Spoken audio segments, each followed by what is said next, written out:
It's always strange to watch someone's show and then be on their show. Same about yours. I've really have enjoyed listening and watching some of them. Oh, I appreciate that. Yep. Yeah. Very good. All right, All DC, right. we What are you got, live man? on. Yep, we're live on YouTube. All right, sounds good. Let's go ahead and get that intro in then. I think Hey I'm getting. everybody, this is 80s music video and fashion model Lori Tucker, and you are listening to the D&D Dynamite 80s with your awesome hosts, DC and DH. Live from Nashville, Tennessee, you are listening to the D&D Dynamite 80s podcast with your hosts, DC and DH. So guys, take it away. All right, ladies and gentlemen, welcome. Take it away, in. my man. Yes, welcome into another episode of D&D Dynamite 80s. I am DH. Hey, I am DC. And we're here to take a fun-filled look back at all things 80s. DC, I changed the studio around, and I think I'm gonna have to readjust the lighting a little bit. I think, but that'll You're be in the for dark. another day. I'm a little dim tonight, so yeah. That's appropriate though, I guess, right? Our show's normally dim, so I just figured I'd be. It dim works tonight out. too. It works out. Hey, how's your week going, brother? hey, enjoyed it. Hadn't had a lot of plans, and that's sometimes a good thing. So it's been good. How about yourself? Been knocking out that honeydew list all week. So I hear you. So I got a day planned with the grandkids tomorrow, so we're awesome. gonna be playing all day. Oh, that's good. Man, stuff. I'm excited to get this one started because you're talking about somebody that knows how to do these things right. We're gonna learn a thing or two tonight. I hope so. I got my pad right here. I got my whole notebook. I'm ready. Okay, you're good then. We're good. DC, why don't you go ahead and do the introductions? Let's get this one started. Yeah. We are honored to have Will from 1980s Now podcast. He is one of the hosts and one of the creators as well of the podcast. And Will, let me first of all welcome in. Appreciate you taking some time with us tonight. Yes, we appreciate it. I'm honored to be here. And I got to tell you, when your intro comes in and you got D and D, I keep expecting that. The blow, the sounds explosion. like TNT. Yeah, I think we kind of had that idea in mind a little bit. We don't want to get in fringe rights or copyrights or something. Well, but we had it in mind, but then I left it up to DC to do something with it, and you know how that goes. And that went down the toilet. Yeah. So you have to create a honey-do list for DC. Right. Yeah. I've been working. That's right. Yeah, the first one is to create a payday for me from this show. Right. That's never going to happen. I don't think. You can forget that. That's way down the list. That one. Exactly. Yeah. We'll just mark that one off and roll on. I'll just take my free breakfasts at the Waffle House. Okay. All right. Well, that's about all you're going to get then. Yeah. No, Will, let me ask this right out of the box here on it. What made you want to do a podcast about the 80s? Well, I first found out about podcasts, I want to say in 2019 or 2018. I had some hearing damage, and as my ears were recovering, I don't know if you've ever had it here. I still have tinnitus, but when it was really bad at the beginning, one of the things they recommend to not go crazy, because it's kind of maddening, is to just keep stuff playing, in the background or in your ears.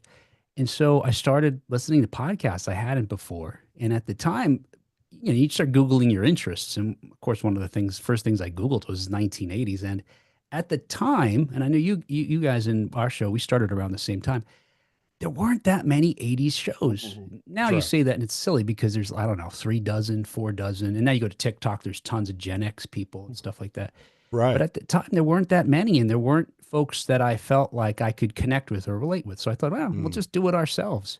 And my good buddy, Ray, at the time, we were spending our free time talking about the 1980s anyway, kind of like you guys. You just why don't we just record this? Sure. So Will, tell us about what was when you decided to do this, what was your concept for the first show? What kind of, how did you dream? Yeah. What was your vision? About? Yeah. Oh boy. Yeah. Well, like I mentioned, I didn't know much about podcasts until, maybe 6 months, 9 months before we started. So you take a little bit from here and a little bit from there.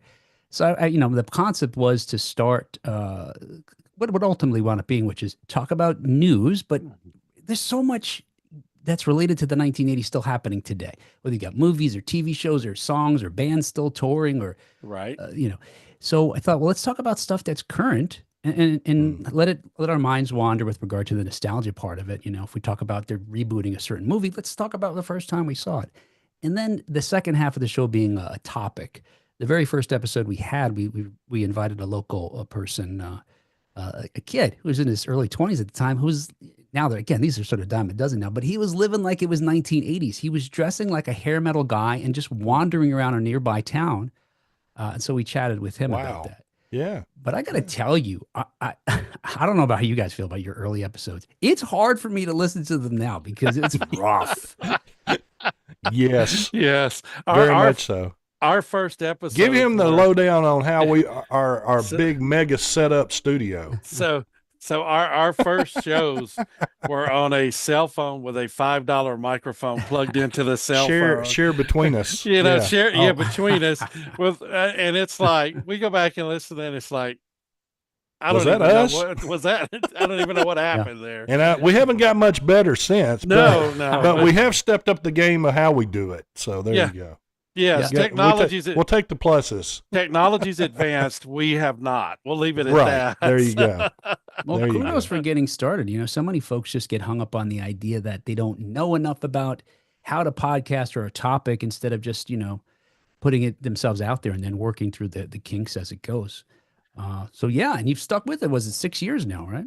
Yeah, we're on our year 5. Year 5. We're starting year 5. Just started year 5 in March. Yeah. Yes. And one of the things, Will, I kind of and I know you probably run into this same thing is a lot of times for us it's kind of easy because we have the guests coming on and that kind of leads into topics and everything. But if I had to think of these topics week by week, I would run out of topics. And I don't know, how do you guys kind of what process do y'all use for topics? Yeah. Well, it's a combination of different things. So sometimes we're lucky in the fact that a news story will break within the week that we record the show, and that'll inspire a topic.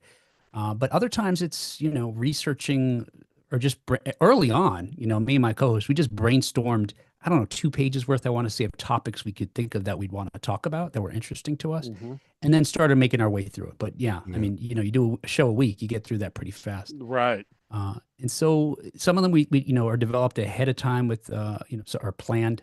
But quite honestly, it's getting harder to find topics that haven't been explored in connection with the 1980s. Yeah. And I think that's one of the things that I kind of enjoy about, and to me, this is the way it seems. It kind of like the show kind of builds itself and the topics kind of guide theirself. It's not like everything's written out in a format. It's kind of wherever the show goes, that's the direction we're going. And I really enjoyed that when I was watching your podcast on that, because that's kind of what we do. And I think to me, that makes it more enjoyable than something that's like, okay, we're going to talk about this for 5 minutes, this for 5 minutes. I like the way your podcast flows. Is that something absolutely that y'all try to script part of that in and let it flow, or how do you come up with that setup? You're talking about our early episodes again? Because honestly, I'm not kidding when I think about them. It's get that secondhand embarrassment. The second episode, we had a gentleman on, Greg Fiketic, who was a real life Ghostbuster. And, I told you, I spoke with this one kid who was a local guy, and that was sort of practice. But by the second one, this guy had written a book. I was going to be prepared. I read this book and I made all these notes. And then because I really hadn't interviewed anybody like that before, I was determined to get through every question. His answers be damned. And at the time, or looking back, or shortly thereafter, I realized that is not the right approach. It's kind of like you're suggesting, and what we've been doing now for years, which is have an outline, have a plan, and then see what happens, what gets inspired. My 2 co-hosts now, Kat and John, we just whatever it takes us, and that's the balance we try to strike. Between planning topics or news items, and then letting sort of our chemistry, like you guys, like sort of the chemistry, sort of inspire where the conversation goes. Yeah, and that's what I was going to mention. The chemistry you guys have is phenomenal. Yeah, it really it's is amazing. Yeah. And that's one of the things we kind of do is DC he'll prepare a few questions. I'll have a couple, but most of it is we're just having conversations and just kind of flow Let with the it. guests take it where it goes. And you can kind of see that connection on y'all's podcast that you guys really get along and you really enjoy each other's company, and that shows on there. And this is kind of give us a background of how those relationships developed. Yeah, and actually, kind of lucky in a lot of regards. As I mentioned, my good friend Ray did it for the first couple of years with me, and then we decided to, he went and did a different podcast. We parted ways, and then I was sort of scrambling for, additional co-hosts, and it just happened to be the gal that's on our show, Kat. I went to college with her. We were barely friends at the time, and we were on a Facebook or Zoom rather meeting during the pandemic where they brought back some folks from college. Anybody want to join us? And everybody's sitting around in their house with nothing to do. And she and I were on it. We wound up messaging back and forth like, "Hey, what have you been up to?" And that led to us, just having a phone conversation, et cetera. And it was as if we had been good friends in college. It was as if we had been friends since, but we weren't. We just had that chemistry that we didn't even know we would have had because, again, in college, we weren't terribly close. So I got lucky in that regard. And part of it is she's a very open and honest and self-aware person. So it's easy to kind of riff with someone like that, And then I got really lucky with our other co-host, John Reddick, because he's an established YouTuber and podcaster himself. He's got a YouTube channel with, I don't know, 60 or 70. He's going to be mad at me for getting this wrong, probably 70,000, 75,000 followers where he talks about retro stuff. A lot of it's about retro games and the new systems they have. Right now, he's going around the country helping promote My Arcade. But he invited me on his show. And we just hit it off. And so when I needed a new co-host, they said, "All right, this is a crazy idea. You are so busy, but there's any chance you want to just come on our show? You don't have to do a thing. I'll have everything ready and just goof around and hang out and just use your knowledge." Because he's got opinions and experience, just like we're talking about. If someone gets inspired and they've got those things, they're just comfortable saying it. So I got lucky in that regard with both of them, Like I mentioned, my first co-host, Ray, and I, we had a repertoire already. Or was that the right word? Might not be the right word. A rapport already because we BS'd in the garage, on summer nights.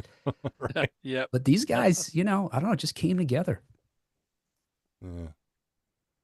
Wow. That is cool stuff. I want to bring up this that I've seen in one of your podcasts, and I want you to, because this is one of DH's favorite years of the decade too. Give me some of your favorites of the 1984 movies. Oh boy, so many. You could almost, man, you named some awesome ones. Yeah, but I'm just curious if we kind of match up with DH here a little bit on his as well. Yeah, if I could swing my camera around, you'd see some of the little posters I have up here. Last Starfighter, Beverly Hills Cop, Ghostbusters. I'm trying to think of ones that maybe would be surprising. I'm looking for inspiration around here. For me, I think we said this on the show. I was certain that 1984 would prove to be the most successful box office year of all time. Yeah. And it wasn't, for the 1980s. It wasn't. It's just surprising. But I think what you had that year was just I don't know, the quality of the films. Maybe they weren't all big blockbusters, but even Last Starfighter, which was sort of overlooked at the time, it has since become a cult classic. Right. Great movie. That's right. Yes. It was a good movie. Yeah. Yes, it was. Yeah. Yes, it was. What are some of your favorites, DH?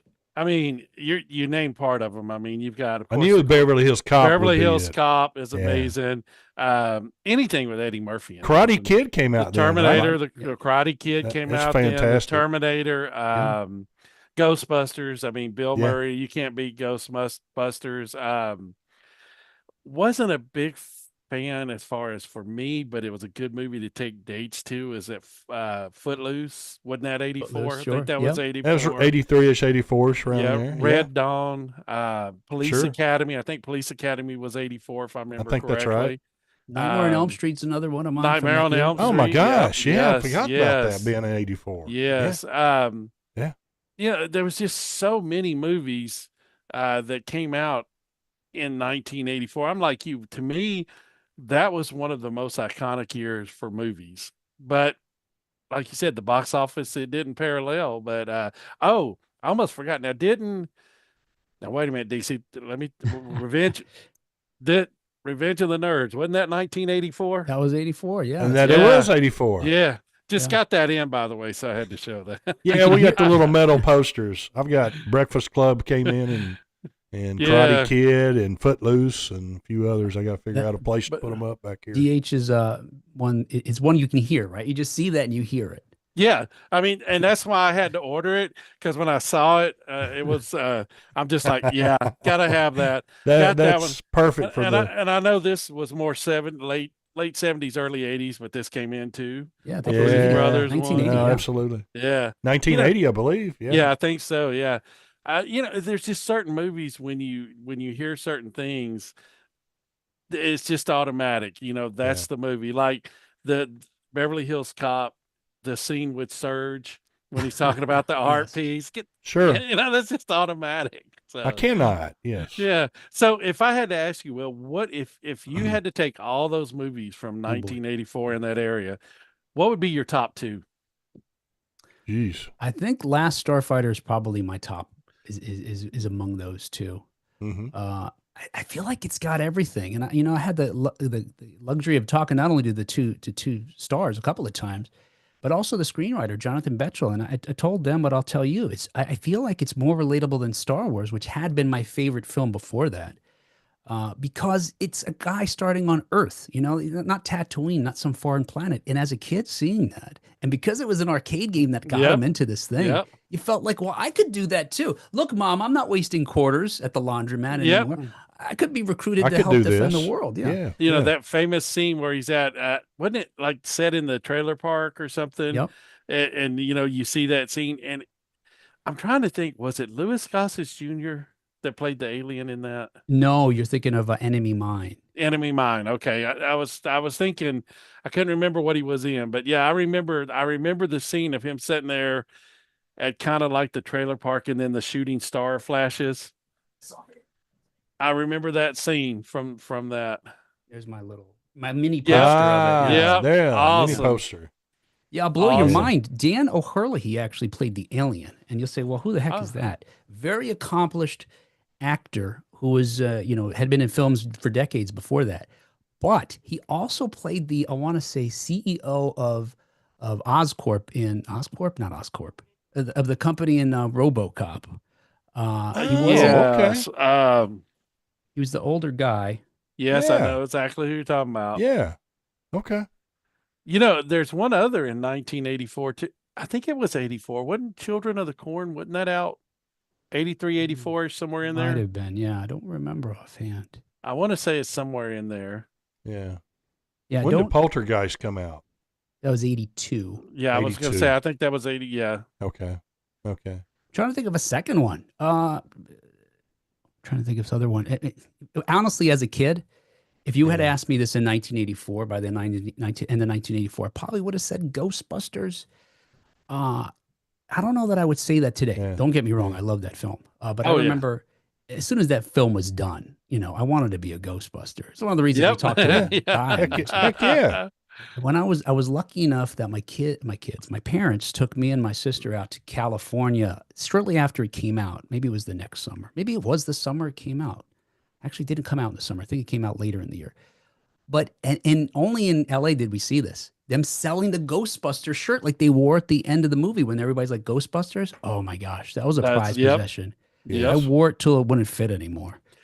I've Yeah. actually Yeah. got it's not in yet, but it's going to go right here in the center. I've got Beverly Hills Cop with Eddie Murphy where he's sitting on the red car. Yep, I got a Mhm. clock coming in of that. So that's cool. that's going to Yeah. be sitting Yeah. right there. So Yeah. yeah. So mine, I mean, as you can tell, for me, Beverly Hills Cop and Ghostbusters was probably the top Yeah. two. DC, what about you now? No, Karate Kid has to be it for me. Karate Kid's Yeah. up there. I mean, yeah. I love the Cobra Kai series, Now- and we've now- interviewed a couple of people from that, and this the Karate Kid stuff. It had all the parts that made a great movie. I Now, thought. DC, don't be discouraged and don't be defiant to admit 16 Candles was one of your favorite. We know this. I actually liked it. Right? I liked it pretty well too. I knew you liked all of those movies. Those high school with that movies, back yeah, in them. Yeah. yeah. That's a great movie too. I think There was in just a lot so of many ways. good movies. Yeah. Growing So up many good movies. Yeah, I think Spinal Tap was 84. I think that's right. Yeah. Okay. Gremlins was 84. 84 Gremlins. Temple of uh-huh. Doom was 84. Yeah. I Wow. forgot about that. Look, matter of fact, Well, this is Raiders of the Lost Ark, but Okay, yeah, I've got one Yep. too over there. Yeah. yeah. So, yeah, it just and the thing is now, it seems like they're remaking a lot of the '80s movies, Yeah. and they may be changing names a little bit or changing it just slightly, but when you watch the movie, it's basically the same, and you're kind of like, ah. And you think, can they not come up with anything original anymore? But when you really look at it, those movies are so iconic. Like, just the Rocky series. I mean, I've watched the Creed movies, but it's kind of like a remake of the Rocky. Mhm. It's just kind of like, Yeah. Yeah, so I think there's a Cobra Kai, I think, is a great example. At the end of that, I was worried that they wouldn't stick the landing, as they say, but I right. think by that We last talked about the season, same thing. Yeah. when they got to the last moment of the last season, it just dawned on me like this is I don't know, could be a lesson in, quote unquote rebooting or extending the IP of Yes. something, because they brought back legend, the sort of the classic characters. They introduced new characters. They let them grow older. They weren't trying to make them like they were still No. kids. They let them be 40 years older, which I thought was great. And all the things that come with That's right. that. That's right. So many fantastic things about that series that I think if anybody's going to, intend on rebooting anything, I think that's the way to go. There's this talk of this potential Goonies sequel that's got me nervous. But I think there's a lesson to be learned maybe in Cobra Kai, how something like that maybe could be approached. Yeah, Mhm. and it's like you said, the way I'm going to be honest with you. The last season, I lost a little bit of interest in the first half, but the second half, I too. picked it back up. I was like, first half, I was like, I think they went too long. It's just not running. But then the second half started building, and you couldn't have asked for a better end. I mean, you're talking about extending a script, flipping a script, a full Mhm. journey for the characters back to redemption. I mean, you couldn't have asked for anything more. So, yeah, I agree with you on that. And I thought it was very well done. Very well. Yeah.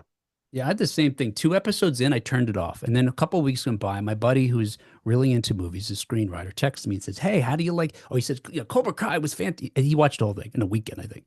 Cobra Kai was fantastic. What did you think? And I said, I stopped watching it. It's the Yeah. same old high school drama. I love the show, but it's just, I feel like season 4, season 3. He's like, "You got to hang in there. Trust me." And then, yes, every episode after that was like, holy cow, I can't Yes. believe they're doing this. This is fantastic. I was the same way. That first half, I was like, "Oh no, I'm done," and I kept hanging on, thinking, "Okay, they got to do something. Something's got to happen," and they did the second half. So yeah, Yeah. very well done. I'm a little concerned about this Legends movie. I'm not real sure how that's going to tie in. So Yeah, Yeah. I agree. Yeah. I think they're going to struggle with that for some And- reason. And like, I'm going to be honest with you, the remake of the Ghostbusters, and I guess maybe it's because I'm partial to the '80s Ghostbusters, it just kind of fell flat for me. It didn't have the same, Mhm. excitement or whatever as the original for me. Yeah. The first one when they came back, Afterlife, I really liked that one, except it was a little too much samey. They had the Yep. same bad guy at the end and all that. But there were so many, but they had moved the story in so many other ways, like moving it out of New York City, all new characters until the, and when they come back, which I thought was cool, which was great. And gosh, bringing back Harold Ramis as a ghost, goodness gracious. I mean, that's, very emotional scene. But then the next movie after that, they go back to New York and it's the same old thing. I was like, all right, I think I'm done Yeah. now. Yeah, that's kind of the way I was. And I'm like you. I think, especially right there at the end when the original 3 bringing him back as a ghost and those 3 together, it was like, okay, that's the iconic moment of that movie. I mean, it Yep. really was. But then after that, I'm like, it's like, okay, here we go. So, Yeah. Yeah, I remember talk about the Ghostbusters. They were talking about how they were going to do movies like around the world. Like the Ghostbusters, like Ernie Hudson's character was leading the Ghostbusters. There were franchises around the world. We'd see battles in different cities and different countries. And I thought, well, that sounds pretty cool. I'm like, why is ghosts always bothering New York City if ghosts exist? Right. They're everywhere. Yeah. But then I don't know. Yeah. Yeah. well, it is a port of entry, so I guess the ghosts have to come in somewhere. Yes. Yeah. Ellis Island. For Had to come ghosts, from yeah. somewhere. Yes. Yeah. Came from Ellis Island. That's right. Yes. Checked in. Oh, Oh, yeah. wow. Well, let me ask, and we love to ask this of all our guests when we talk 80s stuff, and I'm curious about your answer for this. Um, this 80s decade is hung around, obviously, so strong all the way up to today and across the board with all ages. Yeah. And what is your opinion of why that has happened that way? Yeah. I asked the same of some of my guests who lived Mm. through it. Mm-hmm. And it would be easy to say it's nostalgia for people our age. But like you pointed out, Right. younger kids, there's a club that just opened in Cleveland near me that's focused on playing 80s and 90s music. And I want to say 60%, 75% of them were kids 30 and younger. You know, middle-aged people were more scarce. In part, the other thing I think about, I guess, is I feel like it's the last decade where things are iconic, so to speak. There's this, you see these memes every now and then. If Back to the Future was set today, they'd be going back to, 1995. And I think, what would that look like? Wouldn't that just look like today? I mean, for the most part. But the 1980s, you could still decorate sets and have costumes and things in a way, and cars that stands out, that pops. I think that's one thing about it. I think everything since, it seems kind of like a wash to me. The other thing about it is, and I quite honestly believe this, is that in those 10 years, and a decade is arbitrary, obviously we make those things up. But in those 10 years, it seems like we had the most development, certainly not since, but certainly by that time, in all of the arts that we're talking about: science, computers, Yes. Yeah. communication, everything advanced in such a way that, in such a small amount of time, that I don't think we've seen since, and hadn't seen probably since the actual, medieval Renaissance, hundreds of years before. Yeah. And I think because of all those advances, it's had a lasting effect. And one thing, well, I think you kind of hit on, and to me, if you really think about it, that decade of the 80s was kind of what I consider the last age of where everybody actually had some disconnect time. It Mm. wasn't 24/7 news. We didn't know everything that was going on around the world instantly.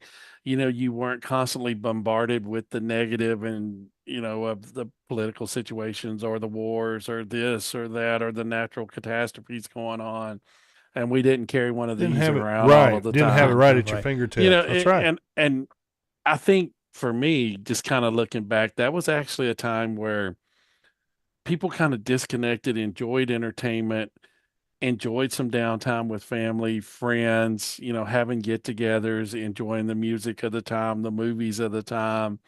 Nowadays, I mean, a lot of teenagers nowadays, they'll watch a movie, but their friends are at their house watching the same movie while they're both on another device streaming to see each other. Right. And I'm like, Yes. what is going The on? disconnect. Yeah. I Yeah. mean, come on. So I wonder if that has a lot to do with Yeah. why the 80s is so nostalgic, because I mean, I'm going to be honest with you, and we all watch the news and everything, but when you watch the news, it's always a lot of negativity or a lot of things, a lot of that you don't really want to see going on in the world. And that's like easy access now, where back then you would have like the news in the morning, then the 6 o'clock news, and then the 10 o'clock news, and that was about it. So Yeah. just, what's your thoughts on that? Well, I think you hit on something else too that I think is, and maybe it was, I don't know if this is for the younger kids, but certainly for us, is that the 1980s was a time, like to your point, things, at home weren't fantastic necessarily. Things on the world weren't, we were scared of being bombed by Russia like almost every Right. day. We were Right. told until true. the end of the Cold War, at the end of the 80s. Right. So, you do these drills at school as a kid, you're scared something bad might happen. You're told about these things. So, but in spite of that, our radio was filled with like these pop gum, bubble gum sort of pop fun songs that were in contrast to that provided escapism. The movies we mentioned provided escapism. We had movies in addition to that, like Red Dawn that you mentioned, where we were Yes. fighting back the thing we were told to be scared about. And I think in that way, we had this opportunity to have not only escapism, but experience these things in a way that gave us sort of a positive feeling. I agree with you, and I try to figure. Talk to somebody about this, and my theory is maybe it's I don't know, maybe since September 11th, that generations after Yep. that, everything is just the art is more reflecting this sort of feeling of despair, I guess, or sadness or concern, and not necessarily in contrast to that, which is what I think we had a lot of in the Yeah. 1980s. That's right. And there just seems to be so much division throughout the world right now. And that's just something, and it may have been there in the 80s. I mean, we know there was political issues in the 80s, there was wars and things going on in the 80s, but I don't think we constantly heard about it or saw live action of everything every day like you do now. And I think it just I think you're right. I think that just kind of wears on you. Well, we had a couple of changes in the 1980s with regard to FCC regulations that really made that happen. In the 1980s, things were limited. You weren't allowed to advertise to kids, Right. till they changed that. And then we get, toys being sold during He-Man. The He-Man toys are in a commercial. Yeah, of He-Man. yeah. You couldn't do that. You couldn't have news channels talking 24/7, without giving equal time to different opinions. Now you could have one channel dedicated to one thing and one channel dedicated to another. So you could Yep. see a complete different side of news than your neighbors see. Right. Didn't have that in the 19, or, Yep. certainly throughout the whole decade until later in the 1980s as it went on. Yeah. And then we see the, effects since in the decade since. It's just like you point out, has been a bigger division. Yeah. And also in the 1980s, like you said, today folks could watch the same show from different houses. Back then, we watched the same show from different houses, but we had like 3 shows to choose from that night. So when we're at school, we're all talking about the A-Team or Knight Rider. Yes. Yes. Today, in one house, me and my kids and my wife are all watching different shows that we can't even talk about because we Yep. don't have the same, interests. Right. And Yep. Definitely. And it was a different time. I mean, and technology is amazing and great, but there's also that backside edge, like you kind of talked about, that human disconnect that comes about. So, I think that's one of the things, talking about the commercials with the He-Man, my grandkids, when we watch Disney, I usually like to fast forward through commercials or whatever. Oh, no, no, no. When we're watching Disney, they want to see those toys. They're making their list. This is what I want. This is what I want. I remember doing that when it got in the fall and getting closer to Christmas time. Yes. The commercials. All right, I want that one too. Hang on, let me get Yep. that list out for Yep. Santa. Yeah, absolutely. Yep. Sure. Or getting that big thick Yeah, the wish book. Yes, the toy, the Sears wish book. Sears, yes. JC Penney catalog. Go through it, JCPenney, circling them. Yeah. And then like one of your siblings circle something, you mark that out because you didn't want that. Now, how'd you know that took place at my house, DH? Your brothers told me you did Oh, that to them, okay. DC. Okay. You knew it. You knew it. You knew it. I just thought of this that I wanted to ask both of you guys actually. If you had 2 or 3 people or groups or whatever it might end up being that affected the most strongest in the 80s. It could be in politics, it could be in movies, it could be in music. And I came up with 2 just right off my head real quick. Ronald Reagan would stick out, and Michael Jackson. And I'm just curious about, with you guys, what would be some we could add to that list? Will, I'll let you take it. I was going to say, yeah, Ronald Reagan was the first when as soon as you said politics. I mean, obviously the political philosophy that he had and he came in the office and that he ran on also affected the TV and movies and the music in a way. Again, I don't know that we've seen since. His stance on that was very anti-government. Him running on what was the scariest words? It's I'm here from the government and I'm here to help, or whatever it is. I'm from the government and I'm here to help. He said, with the scariest words you could ever hear. Right. So you had all these shows that were, we had guys that were quasi-government or not government being the heroes. Yeah, the A-Team, Ghostbusters, Knight Rider. Right. So he not only did he influence, and then in addition to that, obviously he influenced economic policies in a way that's, still today. You still have, a party that still believes in the philosophies that he has, even, as we've 40 years later. Yeah. So I agree with him. Michael Jackson, I don't know. I'm struggling to think of another type of person. and there's so many. Yeah. And Michael Jackson was a very prolific songwriter, but I'd almost have to say, if we're going to go for music or even Michael Jackson, I'd probably focus on the producer like Quincy Jones, who Oh, produced, wow. Thriller, Sure. who Sure. then, and I think in part because, he worked with so many artists. Right. And Right. probably some of these Steve Lukather from Toto, Oh my uh, gosh. Yes. he, who played the guitar, I think, throughout the whole Thriller album, but he's a guy who, and other albums too, where they would just hire him to say, make this song better. And he'd be like, all right, well, I think you should do this note This instead to of it. this Yeah. note. Yeah. And then it's like, yes, of course. So Michael Jackson, maybe, but I think maybe some of the folks behind the scenes maybe even have been more influential. It's I'd have true. to think about that. Yeah. Well, if in that same mention, how about if you were going to kind of compare him, how about Prince? Yeah, I guess Prince is all, look, He's the whether you whole love his package. Yeah. yeah, whether you love his music or not, and I do like a Yeah. lot of it. Yeah. As you know, he did everything. He Yeah. pretended like there was a band, the Revolution, for example, with this, but he played every He was it. instrument, and Yeah. he did it for like Morris Day and the time. He I did was all going to their say Morris music. Day. Yep. Yep. He played their instruments and stuff. wrote their Yep. songs. Yeah, Yep. Prince. Yeah, he's probably up there as far as. And then obviously the way his style of music, yeah, I think that did have an influence on. Obviously, he had popular songs, so of course other folks would be influenced or attempt Sure. to copy it. Yeah, absolutely. Right. Right. What you got, DH? What do you think? Well, of course, Ronald Reagan. You got to have one that would stick out to you. I Which mean, one that we left off? I mean, of course, Ronald Reagan, and I have to wonder, and I was kind of reflecting on this because, Reagan, when we were kind of getting to that age of where we would get a little interested in politics, that was the Mhm. president.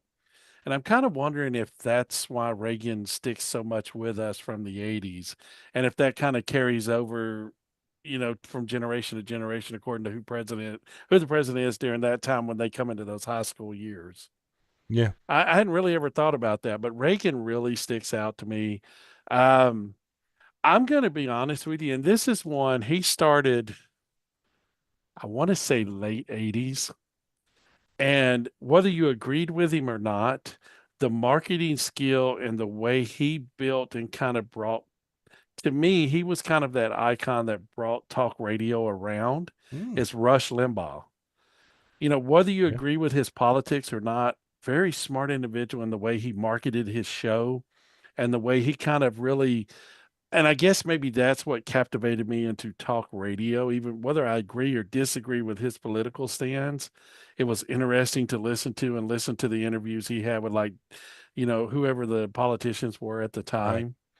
Um, so kind of in that realm, I guess in music, really, I mean, I was a hair metal guy, so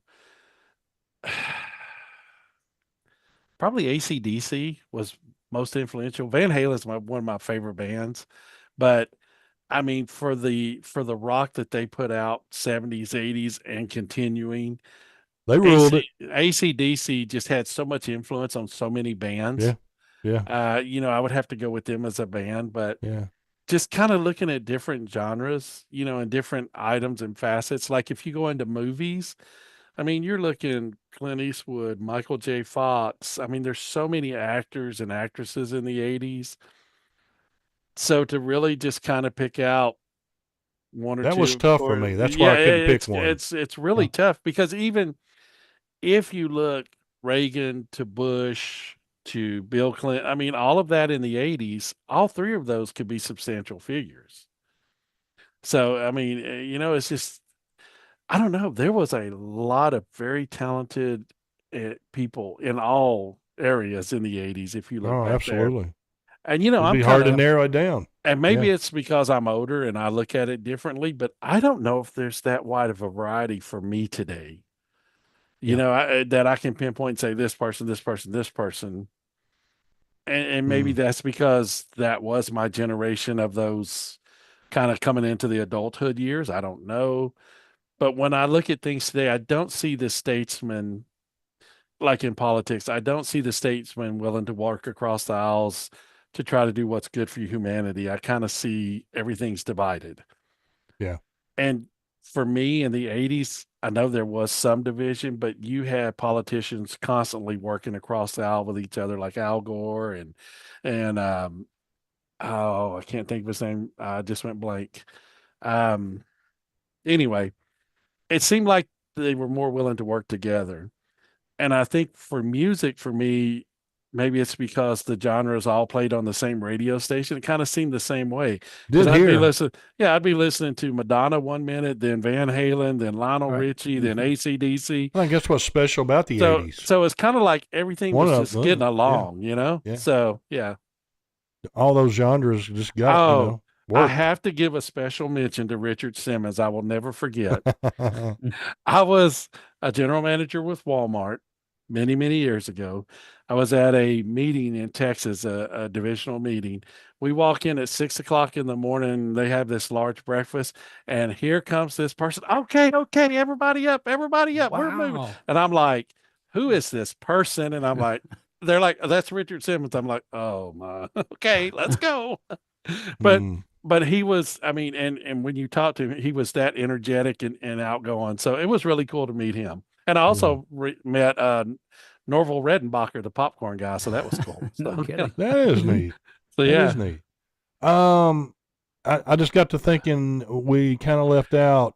Is I there got any one. sports moments? I was just fixing to Mm, say, DC, yeah. I got one with I've sports. got three. I'm curious if somebody hits one of them. I'm fixing to tell you mine right now, and it's All because right. I got to meet him at one of those Walmart meetings. Was Walter Payton? I Wow. walked up. Walter Payton was there. I walked up to him, and he was doing autographs. And I said, "Hey, do you mind signing that for my son James?" And he goes, "Hey, do you have a picture of him?" I pulled it out and showed him. He pulled pictures out of his kids, and we talked for about Wow. 15 minutes, No kidding. just like we're talking now. And I was like, "This dude. I mean, That's this a is class Walter. guy. This is Class Walter guy. Yeah. Payton."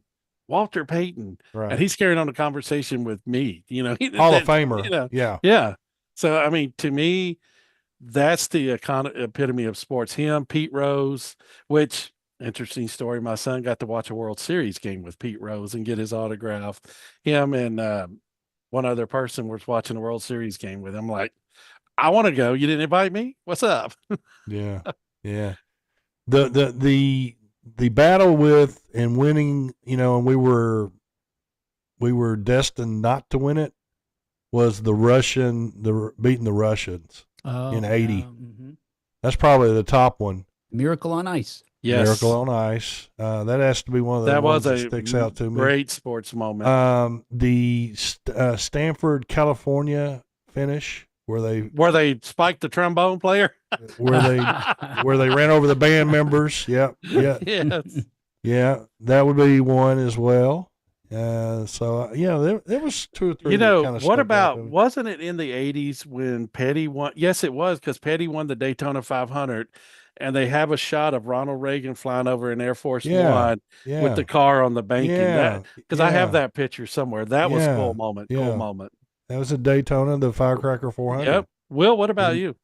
Yeah, I don't know as much sports as I know about pop culture, but I will say, like we're talking about with regard to the 1980s, I feel like there are moments in the 1980s in sports that again united us, and not even just the Miracle on Ice, which obviously as Americans we all came together, but there was a time where it seemed like everybody was a Bears fan, like that. Yep. I guess unless you're not a Right. Bears fan, but that particular Super Bowl. Sure.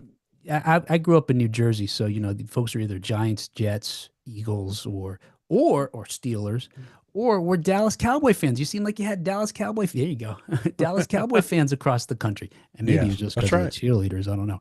Yeah. Yeah. That may be part of it for sure. Yeah. There were moments that united us. Even again, I didn't know much about sports, but the '86 Mets, and I remember Yeah. my girlfriend's dad took us to Yep. a game that year. And it was like Yeah. everybody was into it. Even like if you were like me and didn't know much about it, you rallied. Yeah. Yep. Yeah. Yep. And again, think about this back then, and just kind of comparing that today. Back then, like players, you knew the rosters of the teams because they didn't move. Nowadays, and I understand hey, get your payday. I understand all that, but the loyalty to the team, that Yeah. aspect has changed from the 80s. Yeah. Because back then, the big red machine, you knew every player on it. The Atlanta Braves, when Dale Murphy and Bob Horner were there, you knew everybody. So yeah. Yeah, I wonder if you made that point about politics, and I don't want to be terribly cynical, but it seems like maybe there's not a lot of incentive for folks to cooperate. There's money to be made in ways that we didn't anticipate in the 1980s. And I wonder if, like we're talking about with some of the changes with regulations that, loosen things up for news and commercials and stuff like that. Yeah. Were there changes in sports since the 1980s with regard to free agents, et cetera, There- that allowed for that, like you're saying? Yes, there has been, and there was several changes that, well, just about all leagues, all like Major League Baseball and football have all went about. At one point, there was a smaller trade window, and is really more towards the end. But all of that has changed, and now players pretty much go left and right. And Whatever they it's- want to do. yeah, but it's kind of like you touched on. It's kind of that. I mean, I understand it because money is driving the sport. I get it. I just hate it because like DC, you remember when the Nashville Sounds was here and it was the Reds back in the day, right? That was their Mhm. team, and they would The always farm come in and team. play a game, and you would always see their stars. I mean, their starters would be there and maybe at least play an inning so the kids could see them or do autographs Right. or whatever. Wouldn't happen now. No, you don't really see that now. So I mean, it's No. just a different time frame, and I get it. That's not in my contract to do that. I'm not doing that. Yeah. That kind of philosophy. Speaking of contracts, I need a renegotiation. Of yours? Yeah. Yeah. Well, tell me where mine is and we'll talk about it. Well, we just redid yours. You agreed to 00, which is 0, so you're good. Well, I'm and working look, towards it. I earned that. And I gave you an exclusive 10-year deal on that, so you're good. Well, I appreciate that. Locked I in. feel wanted. Yeah. All Well, right, DH, before we get Will out of here, ask your question of the night. All right. So, Will, here's, as you can tell, we're a very high budget show here. So every Friday morning, Yeah, boy. we do our post conference at the local Waffle House here, So we're going to give you 2 bands, and you get to choose which band you prefer. And whose ever band you choose, the other one has to buy breakfast. Now, DC always says I cheat on this, and I don't understand why, because I sit over here like a renegade during this whole thing and say nothing. And sometimes I'll pick up my drumsticks and play a little bit. Oh, I left my Right. sticks downstairs. I'm gonna have to go downstairs and get my sticks before we can do this. Yes, But your stick, DC always says I cheat, and I don't know why he says that. So I'm gonna let him tell you the band. So there's Yeah. no Well, way. Will's I got can it figured cheat. out. Will's got it figured out. Sticks What? versus What? Foreigner. Okay. Very Wow, good. I didn't know that was the 2 bands this week. Yes. Oh, wow. That's tricky. I came to know both of those bands because of my uncle. He's about 8 years older than I am, and he would babysit me, so to speak, when I was, 7 or 8 years old. I would go to his house after school, and he was in high school. And he had 45s and albums, and I was just fascinated by Yes. these things. And he would let me earn some of them that he didn't want anymore. But he had Styx and he had Foreigner were among the many albums he had. Yeah. What else did he have in there? Cheap Trick, A Dream Police. That one, I remember that. Sure. A lot Oh, of great the one. art's always fantastic, right? Remember Meatloaf, Bad Out of Hell. Some of these Yep. albums they were Yep. scary with the You pictures. they're iconic. You never forget them. Yeah. Yep. What they look like, what the album cover looked like. Yeah. Yeah. So what fantastic. I think, and on my mind, I probably like them fairly equally. But I'm going to go with the one that I have the strongest memory of, the first 45 I received from my uncle, that I had done some chore, and he was making me do chores in his house that he was supposed to do. Like, hey, if you wash Right. the dishes, you could pick Yeah, a 45 Let out me of bribe you. Yeah. Yep. And I would go for it every time. Sure. Yeah. Hey, I'm in. But the That's like first, the carrot being Yeah. kind of in front of you, waved in front of you there a little bit. the first 45 I earned from him, I think I still have in my 45 case that I've had all these years, Wow. is Hot Blooded by Foreigner. So Oh. I'm gonna go Foreigner. Yes. There you go. Yes. Well, Will, it was Thanks. nice of you to be on the show. I'm getting kicked out. Wait. Oh, I didn't tell you that part, did I? Thanks, DH. I'll Yep. enjoy that Friday, man. I did like your clue. That was fun. Yeah, that was good. I mean, all right. So DC Friday morning, I'll buy your third cup of coffee. second cup. Oh, Third- okay. It's got to third be the third refill. one. Third refill, I'm Okay. buying. Okay. Okay, I got you. Now, unless they limit it to 2 refills, then you're on your own. On my own. Okay, that's what I figured. That's what I figured. Will, it's been a pleasure, yes, sir. man. Thank you. Yes. Likewise. We have had just a great time, and yeah, folks, make sure you check out Will's stuff. It's awesome. Once again, 1980s Now podcast. You can see it on all the different kind of platforms that you can imagine that it's out there. And we'll give you a chance to shout out right now where you're located on everything. Yeah, I guess YouTube, we post our videos. We're on a little bit of a hiatus at the moment, but we're coming back strong again at the beginning of May. But YouTube, certainly, Facebook, I guess, are the biggest ones, but we're most other places. Quite honestly, I'm still learning how to use some of them. I keep hoping Yeah, I TikTok hear will go you. away. I'm hoping they shut that thing down so I don't have to learn how to use it. Yeah, But, we YouTube tried and it and Facebook. didn't like it. Yeah. We tried it, and to be honest with you, This wasn't us. we had a lot of people pop in and pop out and pop in and pop out, and it just we could never get the sound right on TikTok, so we were Oh. like, okay, we're Yeah, we were just not gonna fool with it. So, yeah, we Yeah. tried it. We tried it because that's where everything's happening. It seems like so. Yeah, right. Had to be Hey. part of the gang, but nah. Now, Will, I do want to extend to you an offer. And first off, I'll say either congratulations or condolences, whichever way you want to go, because you're now a member of the D&D family. Yes.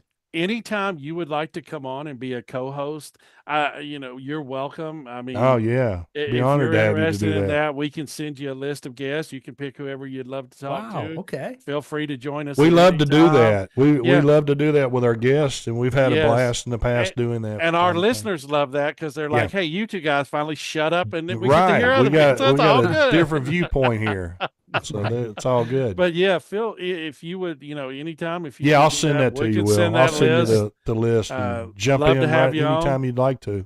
Very Yep, cool. love I to. really appreciate that, guys. And certainly had a real pleasure chatting with you both tonight. All right. Once again, Will from the 1980s Now podcast. Please check out. There you go. I love check it. Out, I love it. Subtle. Check out their work. Check out their work. Will, can you hang there as we get it closed out here? You got it. All right. All right, ladies and DH, gentlemen. take it, baby. Like I said, we want to thank Will for joining us tonight. Make sure and check out their podcast. You guys have followed us. You love the 80s, the things we do here. You're going to love their podcast because I really absolutely. enjoy it. I can tell you right now, I love to watch their podcast. They do an amazing job. And so join in. If you want to see a podcast done right, watch theirs.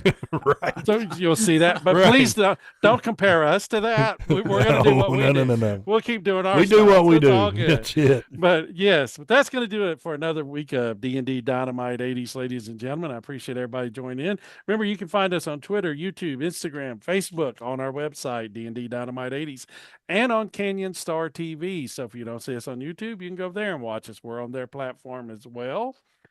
Folks, as I always end it off before I send it over to DC, remember, it doesn't cost anything extra to be kind. So always be kind to each other. DC? Amen. Amen, brother. Let's get those sponsors in real quick, Let's and then do we'll it. talk about what we got coming up next. Yes. All right. D&D Dynamite 80s would like to thank their sponsors, Hudson's Flags and More, Tell him to buy his dad a Nesting burger. Project That's right. of Smyrna, Tennessee, PJG Marketing, Totally Cool 80s, Charlie Bubbles Cares for Kids, Jackie's Creations on Facebook, Riley Rhodes Art Designs at RileyRhodes.art on Instagram, and the Magic Yarn Project. You can find all these great folks online. Yes. Yes. And folks, if you are looking for organizations to help right now, we are very blessed to be part of the family members of two organizations, the Magic Yarn Project. And what these folks do, there's volunteers all around the United States and all, and they hand knit head coverings of like princesses or superheroes for kids that are battling cancer and provide those for Absolutely free. free to them. So look into that to helping them. And also Charlie Bubbles Cares for Kids, the Vooch. Yep, you got the Vooch there. I got him here. So yeah. Paul Carafotis. Yep. So Great guy. what they do, folks, is if you make a donation, they help provide books for kids that may not be able to afford books. And as educators, we Mhm. know how important literacy is at a young age. So if Check you out are looking Charlie for someone Bubbles. to help those two organizations, and we really appreciate it. Yeah. Next week, my friend, we've got Totally Go-Go's, the Totally Go-Go's, tribute to, you guessed it, the Go-Go's out of the California area. Yes. We've talked to these folks before. They do several different kinds of tributes. Very talented. Very talented ladies. So we'll talk to them next week, my friend. Yeah, it's gonna. I'm excited. Hey, we are booked out into June now. I'm actually starting into July. Wow, it's amazing. Folks keep coming on the show. We appreciate everyone that comes on. They don't know what we do until we get them caught. We'll get them on the hook. Here's the thing. Folks like Will that come on the show, you guys are really the ones that make our show and make our show special. It's not us, Stu, believe me. No, I talk to him all the time. He's boring. So, I mean, it's the people we bring on. So we really appreciate all the support. And absolutely. And DC, we're moving into, we've got year 5 started this past month in March. And brother, I just want to give you a shout out. I don't ever do this. I always give you a lot of crap, but you know what? I'm going to tell you, brother, I really appreciate all you do for the show, and I wouldn't want to do this show with anybody else. You do an amazing job. Same to you, man. Make sure you sign that check and send it to me. I knew there was something going to happen. I knew there was a part to it that was after that. Yeah. All right. Well, once again, Will, we had an awesome time. We appreciate you. So for Will, DH, this is DC, and DC always leads us out by saying, keep playing those 80s, my friends, and we'll see you next week, folks. Thank you, Will. Right. Thank you, Will.